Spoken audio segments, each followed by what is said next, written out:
Kheprw Institute's presentation on alchemy online. This is, again, Alkhemy Online.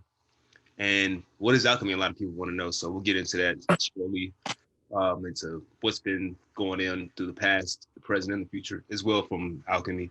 Start off a little bit here. We just want to thank everybody for tuning in again to adapting to the pandemic series, the weekly series we've been doing.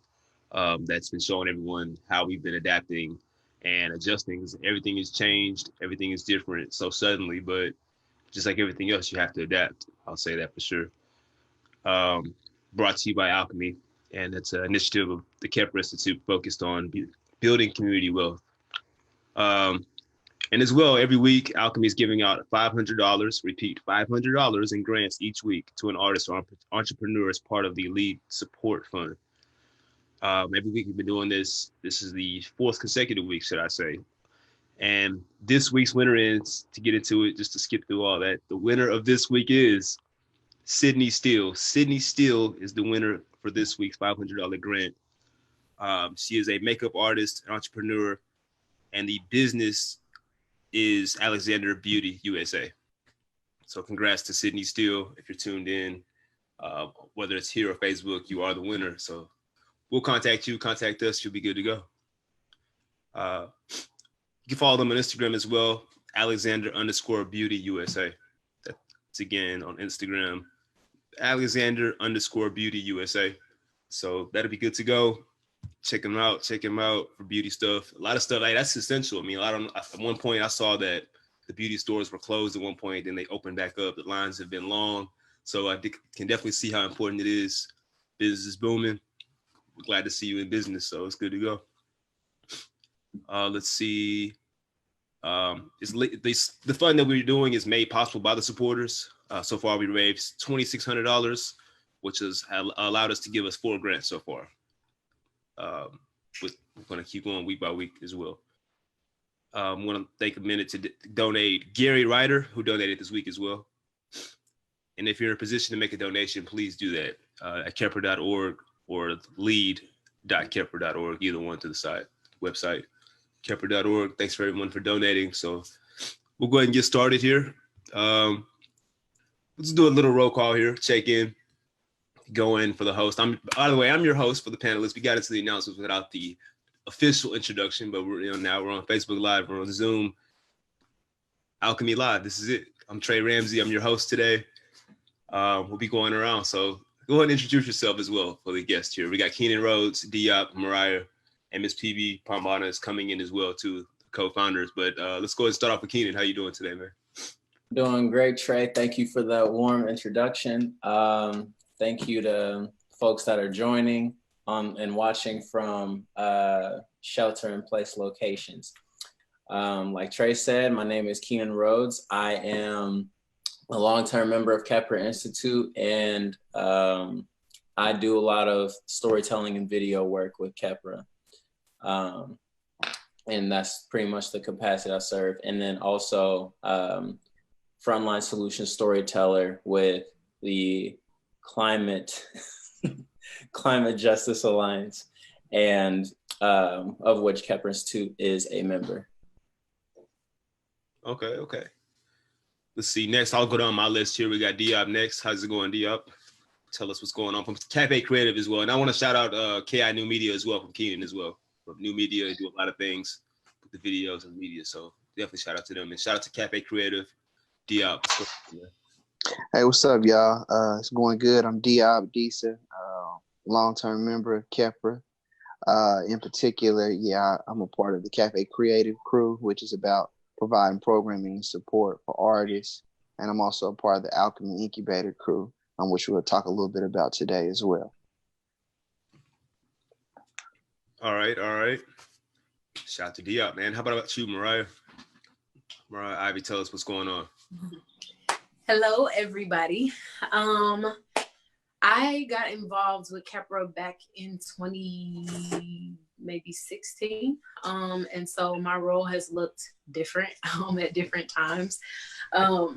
Right now, I'm a part of the curriculum committee, which is what we'll get into a little bit and kind of talk about Alkhemy. So Here, I see Kheprw Institute. She's here. How about Miss Pambana? How is it going today?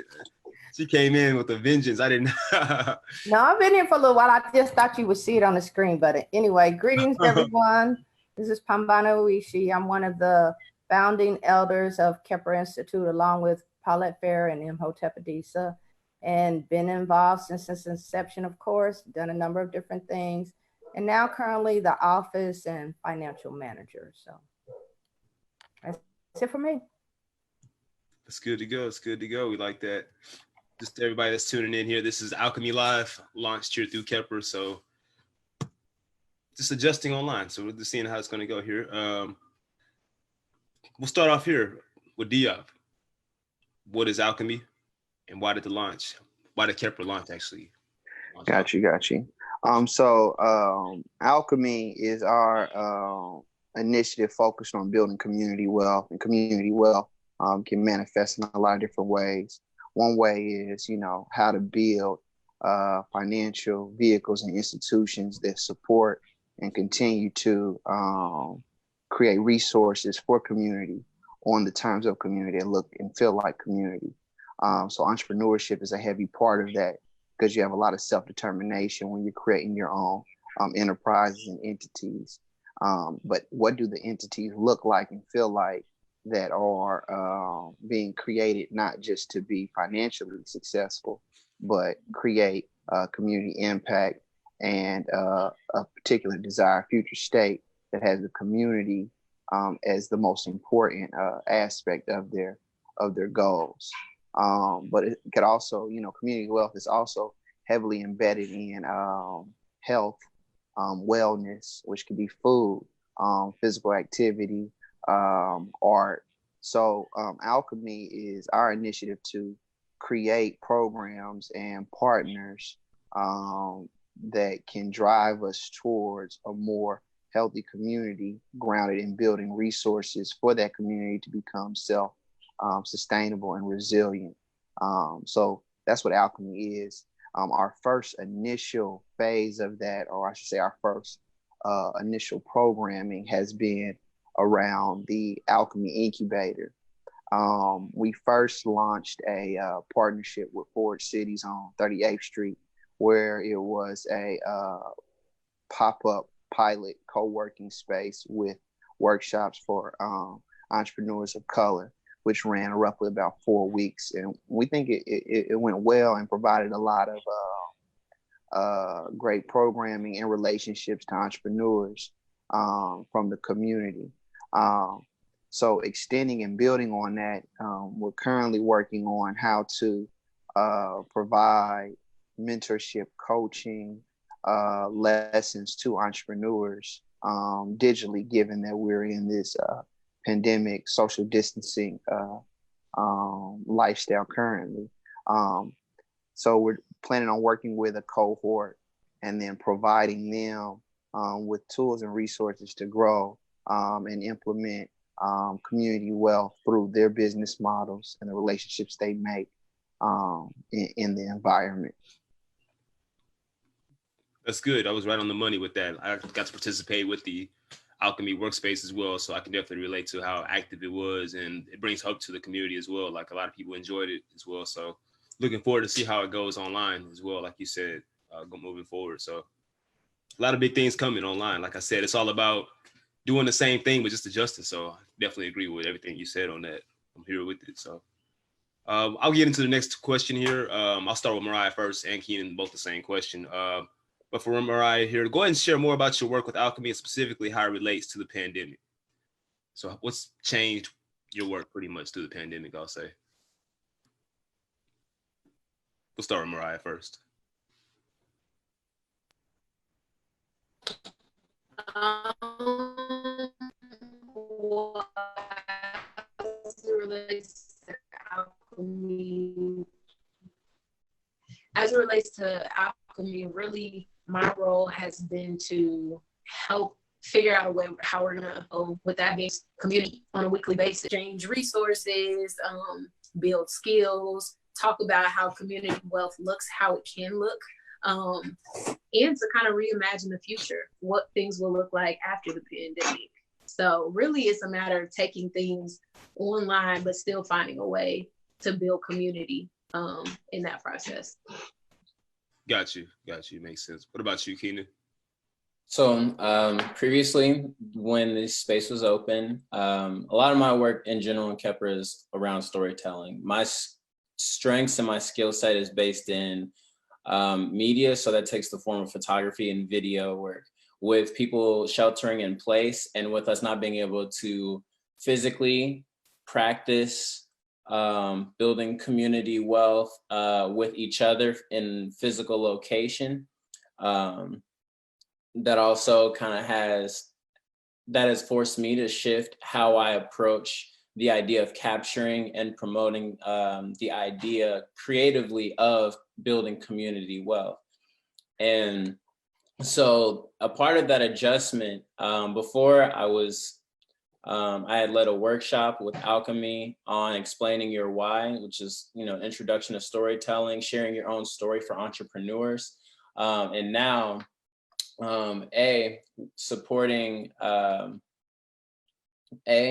highlighting entrepreneurs and local folks in the community on whatever initiatives they're working on through digital Zoom interviews, and also building a team of young people so that we can practice collectively sharpening our skills as storytellers, engage community during a time of social distancing and isolation, highlight and uplift those voices that are engaging and still being creative about the ways in which they show resiliency and are also meeting the needs of their neighbors and other members in a neighborhood and in their community.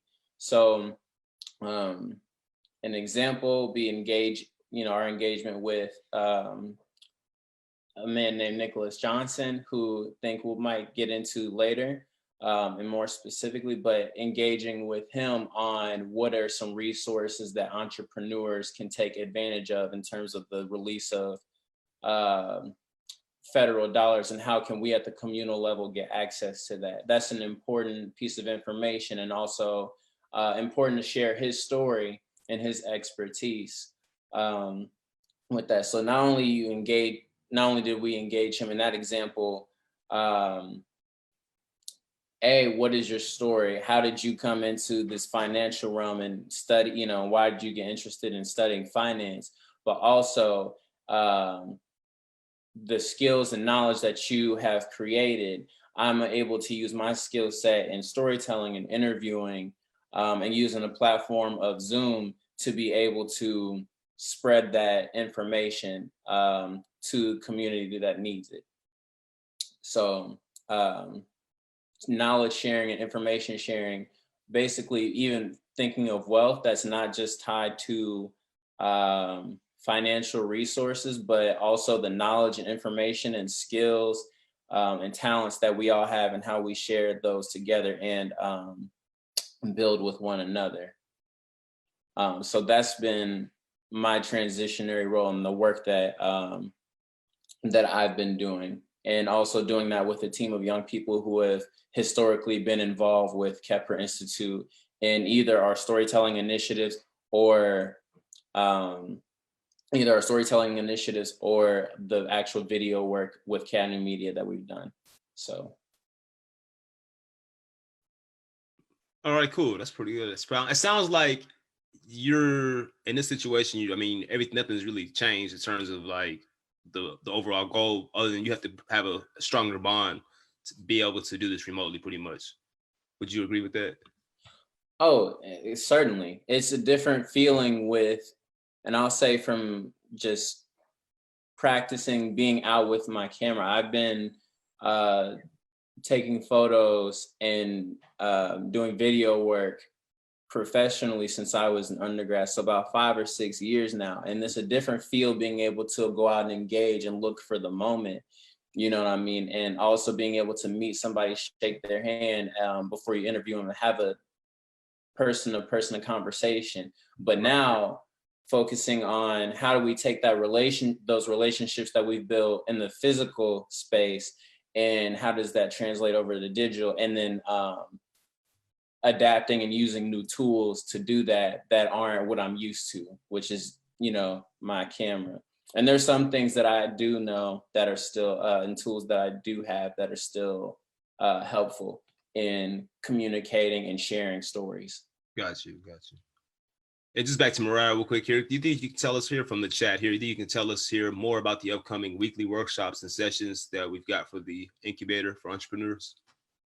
Sure. So for those who are a part of the incubator, they'll be in a weekly 2-hour session. And so each one of it's 8 weeks initially to begin. And so each one of those weeks will build on one another. So they'll be able to dive into things like brand strategy, brand identity. They'll be able to dive into their competitive analysis and figure out who their competitors are, their target audiences, crafting their message, how to market it. They'll get into like building their online presence, so getting websites, social media, figuring out taglines, slogans, hashtags, specific to their brand. We'll talk about profits, we'll talk about savings and all of those things. So hopefully by the end of the program, entrepreneurs will be in a good space to start that initial work as it pertains to building their business. But then overall, what's important to us is that they're building relationships among one another, and that we're diving deeper into what it looks like to build community wealth, and how that can look in our city, so and beyond. Because this isn't limited to those who are in Indianapolis. We're hoping to engage with entrepreneurs and facilitators outside of the city as well. So, yeah. Okay, that's good. Thanks a lot. Thanks for sharing that. It's a good schedule, good plan. I like to hear that. For sure. All right, and we'll move on next here to Ms. Pambana here. Just a quick question here. You mind sharing with us about Kheprw's work, specifically with the Boston Impact Initiative? And while you do that, just go ahead and tell us a little bit about what is community wealth, and what do you envision Kheprw's approach to this wealth building, that is? I guess specifically with the Boston Initiative Impact first. Well, sure. But first, what I want to start with, because, you know, I was reflecting on what we do in the community in terms of work. Kheprw is not something that's new for the context of people of color. And Right. so for us, our work is about building on, you know, traditionally what has served communities and elevating it to a new level. So right now we're participating in the Boston Impact Initiative to put together an alternative financing structure where community and we as people of color can make decisions about, you know, what businesses we want to have in our community, what community assets we need to have, whether that be housing, whether that be other types of assets that serve us. But as a people of color and other people, we've always had to rely on family, friends, alternative structures. But now in the context of this training, what we're looking at is, you know, how do we integrate that with, you know, funds from philanthropic sources, also funds from investment pools, those kind of things. And how do we set up and put in place, again, a process that allows us to decide as a community, as a people, you know, what we feel would best serve our needs and interests and quality of life, versus people from the outside coming in and saying, you know, well, we think that this would be a good business, or it's not too risky. You know, in the context, if we as a people relied on other people to decide and risk, we probably wouldn't have any businesses started, because people have traditionally, and those traditional sources have not provided funds for us to do the things we needed to do and we wanted to do. So we had to always be creative and figure out how to do that. So what we're attempting to do is just tap into those other sources, blend those together, allow community to invest in, you know, what types of businesses and what types of housing, real estate, land, because it's important we have and use in our communities, and we have voice and control over that. So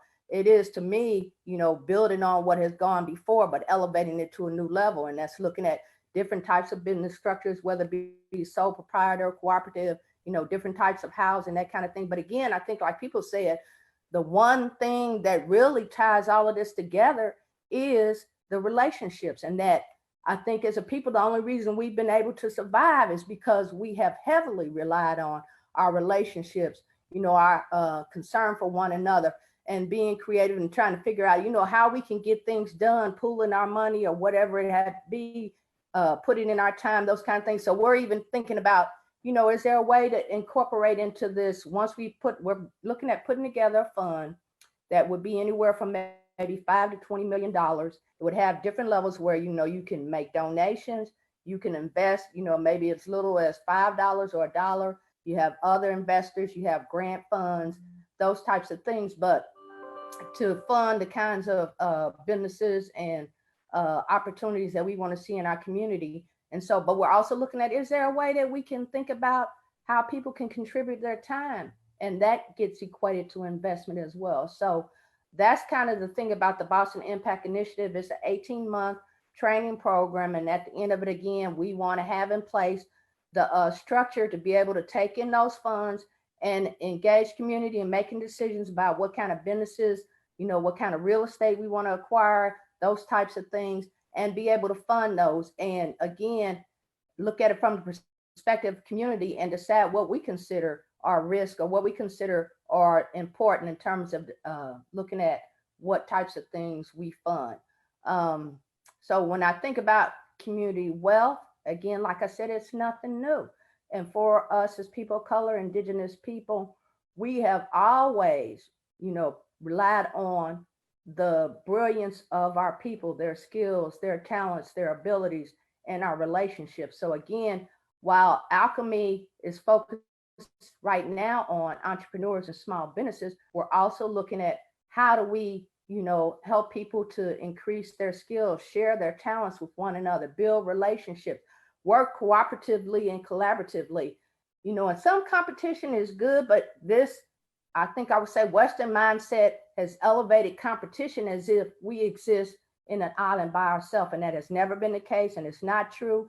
And also it's proven that, the more people collaborate and work together, there's a much greater benefit. And then also, if you can keep dollars circulating in your community, there's a much better benefit. So we're trying to help communities focus on local, keep the money in their community, utilize their skills and talents, tap into it, and create the kind of environment that they want. So that's community wealth for me: community voice, community empowerment, valuing of community relationships, investing in our people, and then allowing them, supporting them with the environment, the resources to create what we need to thrive as a people. So I think I've touched on those. That's all I want to say, I guess. Definitely. You went into detail about that. We can't thank you enough for that. On the money with that one. I like that. It kind of brought us into the next one as well. So what are some current things that we've already got open? I know you mentioned like the opportunity to donate in the fund that you have coming up as well to set up, that you're looking to set up. Is there any other ways people can participate in Alkhemy though? Well, I'll say we have one fund which people may or may not know about, which is called the LEAD Fund, and it's a local entrepreneurs and artists direct support fund. And we just gave away a grant at the beginning of the program. So we're looking to continue that. And on May 5th, Giving Tuesday, now we're going to be launching, a fund around May 5th, Giving Tuesday. We haven't decided on what the date is, but it may either begin on that day or end on that day. And so Kheprw is going to be matching dollar for dollar up to $7,500 what people put into that. But we're also going to create a new fund called the Community Now Fund. And that's for individuals who have, and families with like emergency relief need for utilities, rent, or mortgage assistance here in Indianapolis. So those are the two currently that we're looking at putting in place. And in addition, we have the COVID-19 resource page where people can go and find about other things. And then from the context of the entrepreneurship, I think Keenan and Diop and Mariah have kind of touched on that. So. Okay, that's pretty good. It's pretty good. I like that. Like I said, I mean, that's a heck of a thing we've got set up here. I mean, Kheprw is definitely leading by example for sure by doing this as well. So I can't thank you enough for sharing that with us and setting that up. Let's see here. What about anything else? Anybody else want to elaborate on any of their adjustments they've been making as well? I guess Keenan, you already went in. What about Diop? You said elaborate on adjustments? Yeah, just any type of adjustments and adaptations you've made here, just going into the. I mean, other than the ones we all are making, which is using a lot of the, the Zoom, the Google Hangouts, and the things of that nature. I think for us, we, have been pretty heavy on setting our own schedule, and our own work plans, our own workflow. So that's really not anything I think new to our culture as Kheprw's culture of approaching the work. I think just for me, one of the things that I've added more is just staying aware of the developments in the news, because that impacts community and economy, et cetera, et cetera. So I think the more we can be aware on that, the more we can, be strategic on our decisions, our advice. So I think other than that, those are the most adjustments I've had to make. That's good. Yeah, same here. I can definitely say that. Just checking the numbers, looking at the stats, looking at what areas are hot. But I guess from the IT side, I can definitely say our stuff is already technically remote. It's just the difference of not being in person from closer than 6 feet away, I can say. Definitely say as that well as that. Let's see what we got here. We got some chat questions here. I'll start with the longer one that's more with the more specific one here. It's going they want to know if you guys can share a little bit about how more people can get involved as mentors, coaches, technical assistants, service providers to the entrepreneurs, and how can they apply to the program. I'm sure Ms. Pambana would know. Diop, Keenan, or I guess Diop you're already on. Just let you want to know. I guess on the website as well. I'm gonna breaking up a little bit. I'm sorry, you broke up a little bit. I broke up. Okay, sorry. Yeah, they were basically asking how can people get more involved as mentors or coaches and technical assistance providers as well with Kheprw. Gotcha. I believe all of the information is on our website, so check that out. We can drop the link in the chat, as well as a direct email if people have specific questions. But yeah, we're looking for mentors and people to apply, as well as volunteers to just engage and help with the process. But it's all on our Kheprw.org website. Okay, yeah, that's fair enough. Fair enough. Go ahead and put that in the chat as well here. Let's see, Kheprw.org. And then from the menu, from anybody that's watching, that's looking at the chat, from the menu, you'll be able to see as well the panel to go to. It's funny, I typed it in. It's not, you have to copy and paste that link. I put it in there. And one more question here. Are there any business models for the community to help entrepreneurs? I guess specifically, that would mean a specific model, I guess specific as to what funds are specifically going to and like how they're being spread out. I guess that would be the question as well. I guess that'd be a question for Pambana.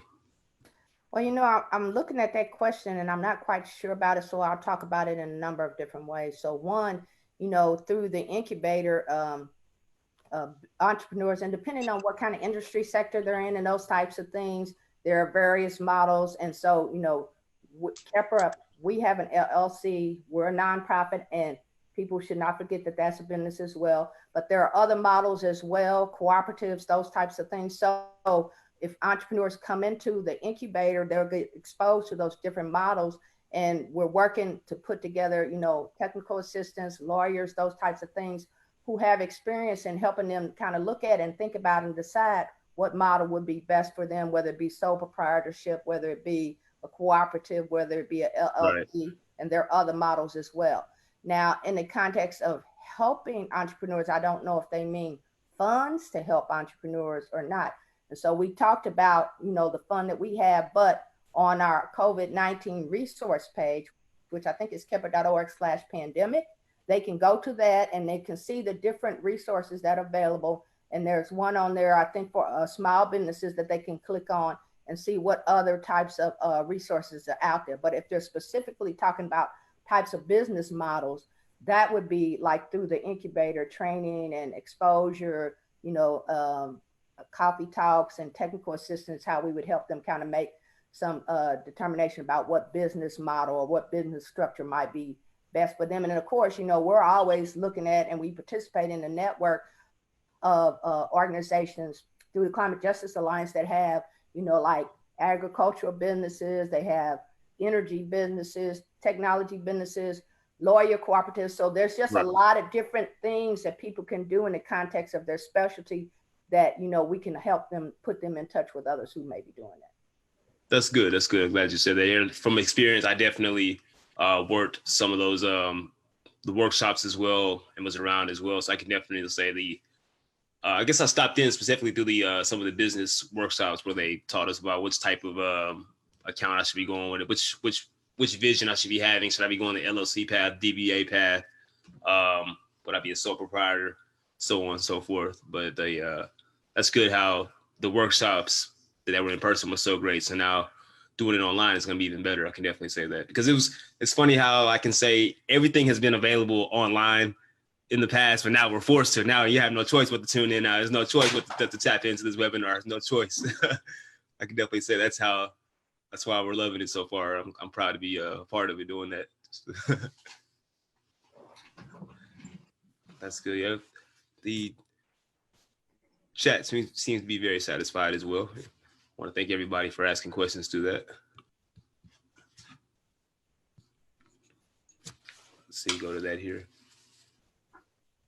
Let's see, is anything else that anybody else want to elaborate on here? It's going pretty smooth here. We got through all the points that I say pretty quickly here. What I can say is from experience, from being involved in the 4 weeks, there was a lot of activity, a lot of go-getters came through there. I guess people were dedicated to coming through every session. I can say that from looking at the numbers, great increases, I guess, throughout the 4 weeks as well. I guess the first week was already kind of automatically going to be packed. Second week kind of down, but that third and fourth week was just an overload of visitors, overload of sign-ins, guests, participants in the workshop. So moving it to virtual is definitely a good idea for sure. I do have something I want to share, and that's around the developing the community impact fund and implementing it. And a couple of things. One, I wanted to let everybody know that I come to this without a financial background. And in fact, I would say throughout the course of my life, I've kind of had a love-hate relationship with money, because there were times when, growing up, it was challenging. And then I find myself now, living a more resourceful life. And I would say, and money is not the biggest part of that resource.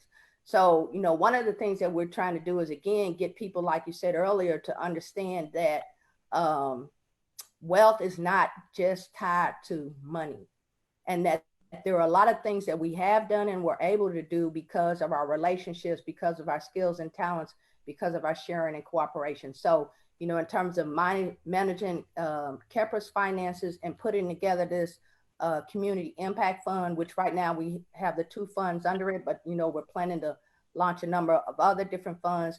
Nicholas Johnson is my partner in this training, and Nicholas has done capital, I think it's capital equity, debt equity, and these are things that I really don't understand, but I feel like in the next 18 months I'm going to learn about it.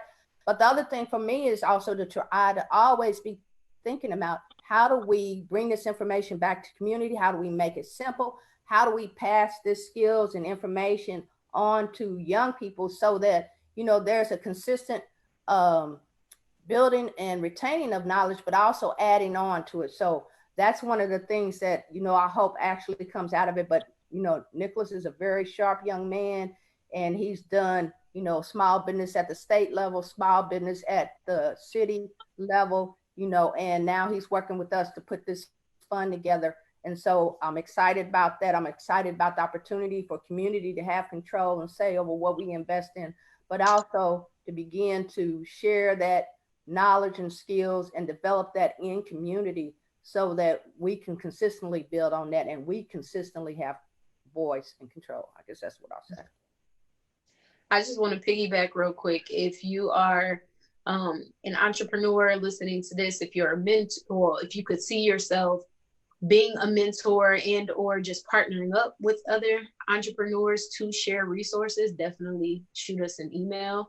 By no means do you have to be an expert. And I think in this process, especially as we're talking about community wealth, we should I think a lot of times we don't step up because we feel like we have to be an expert, or we may not know everything there is to know. And I think that's what's beautiful about this process, is that share the knowledge you do know, but also be open to gaining more insight, because we're all learning. We're all trying to figure out how to adapt to this. So if you could see yourself partnering up or just building relationships among other people in community, shoot an email and let's build.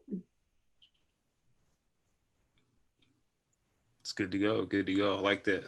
Social capital is the word. I love that. I love that term. That's definitely a term I learned with being around Kheprw, for sure. Social capital. A lot of things would not be possible without the help of social capital. So salute to the term social capital, for sure.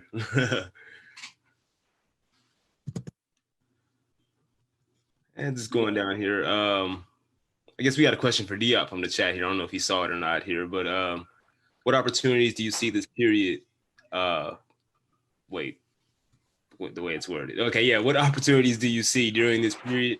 And can you give a definition of community wealth? I believe they're both for you. So what type of opportunities, period? It was that general opportunities to learn new skills, move projects forward that have been on the back burner, reflection, because you have a lot of time where you sit, think, strategize. So you have a lot of time to go into the think mode. And I really encourage, people just to take the time to learn and expand skill sets. So when the pace does pick back up, because that's what a lot of times that's what happens when movement picks back up, you're able to have that new skill under your tool belt. The other question was a definition of community wealth.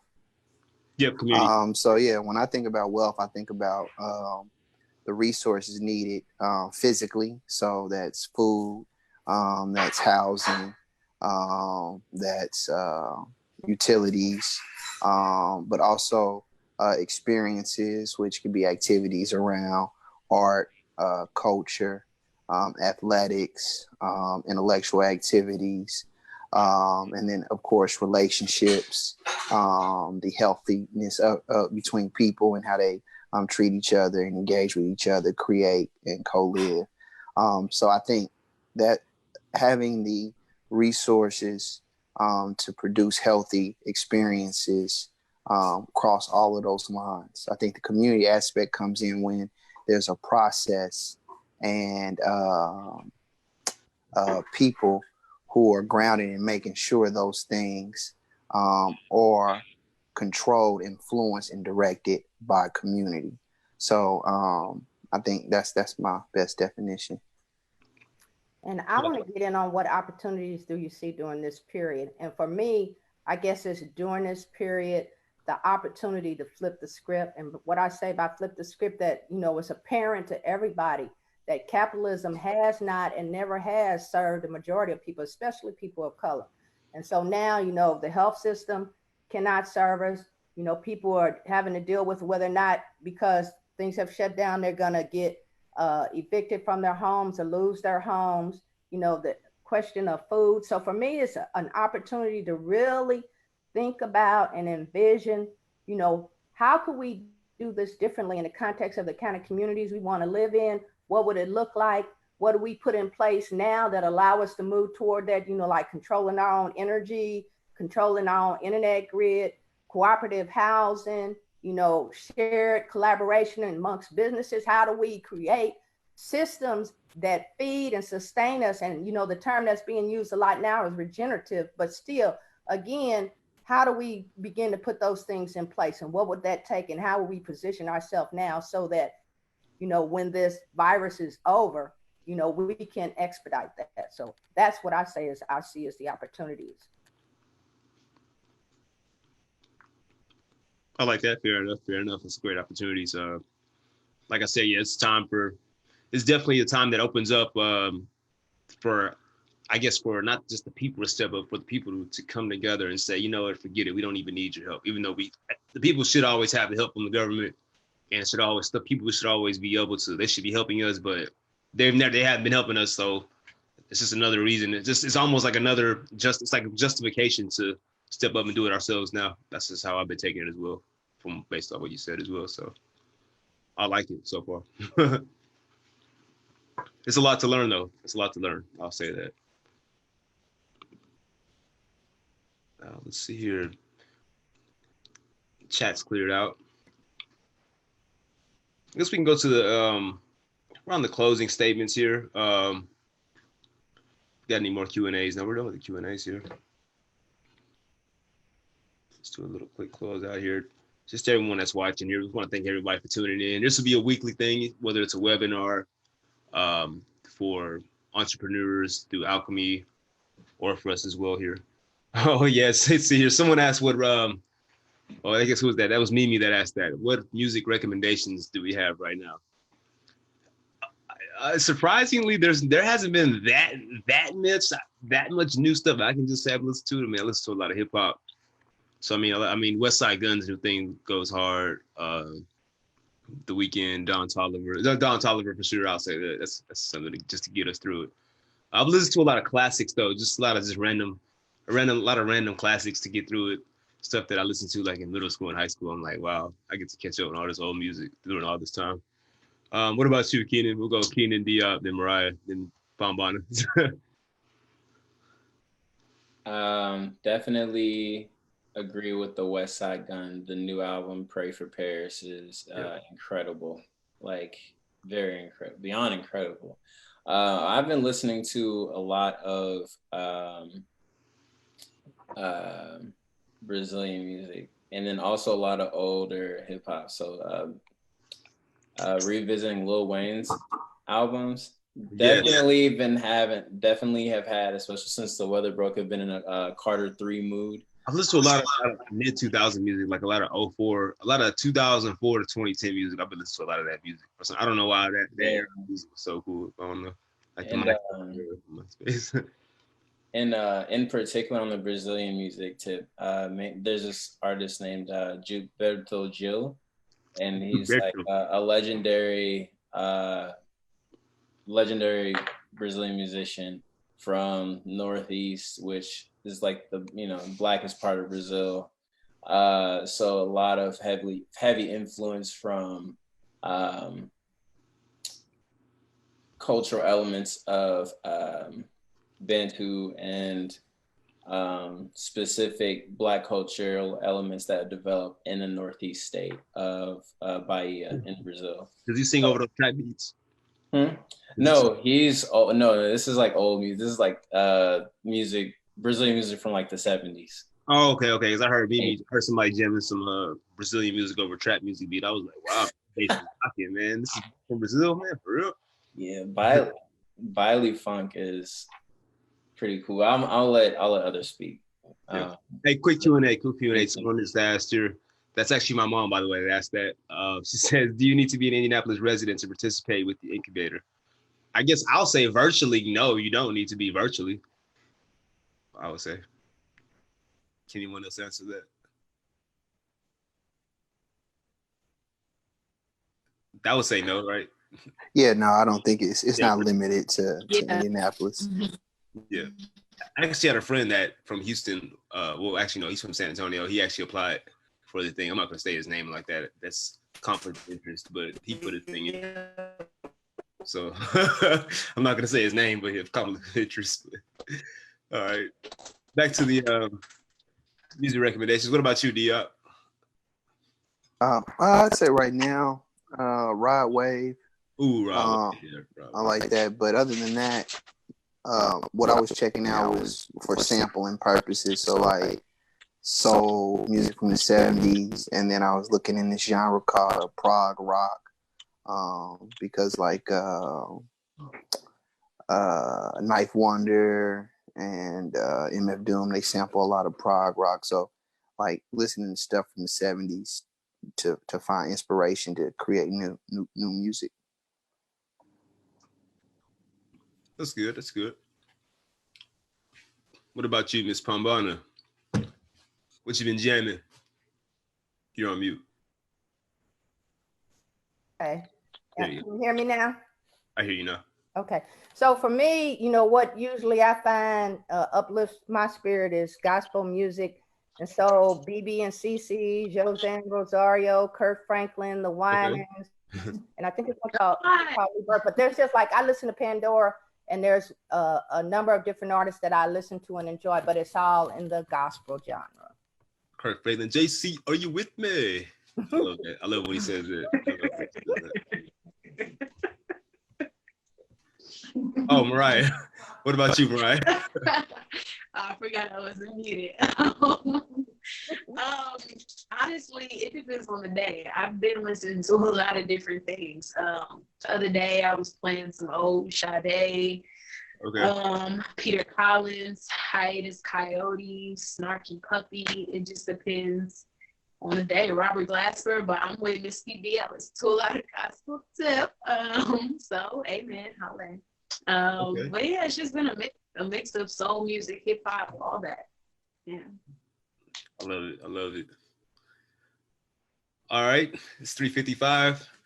Any more Q&As, closing statements, man? We're gonna get into it here. Just want to thank everybody for tuning in again. Once again, I'm Trey Ramsey from the Kheprw IT Data Team. Shout out to Keenan, Diop, Ms. Pambana, and Mariah Ivy. We'll be back on it next week here, I believe 3 o'clock, but we'll definitely keep you updated on that as well. And just for the a quick reminder here for the window for the Lead Support Foundation page, if you're able to give any amount, keyword any amount, will help us sustain our weekly $500 lottery grant. So once again, that'll be lead, which is L-E-A-D.Kheprw.org, or you can find it through the Kheprw.org site. Any donation works. We'll be here next week. Yeah, next Friday for the next winner as well. But like I said, everyone stay blessed. Stay safe. Wash your hands. Stay indoors. Even when the thing comes up, stay indoors. That's what I'll be doing. But other than that, lead.kheprw.org as well. There we go. But other than that, and everyone have a blessed day. And until next week. All right, bye everyone. All right, thank you. Later. We out. Oh, I can't leave. I'm the host. I gotta leave last. This food got me through it though. This food got me through it. It's empty, man.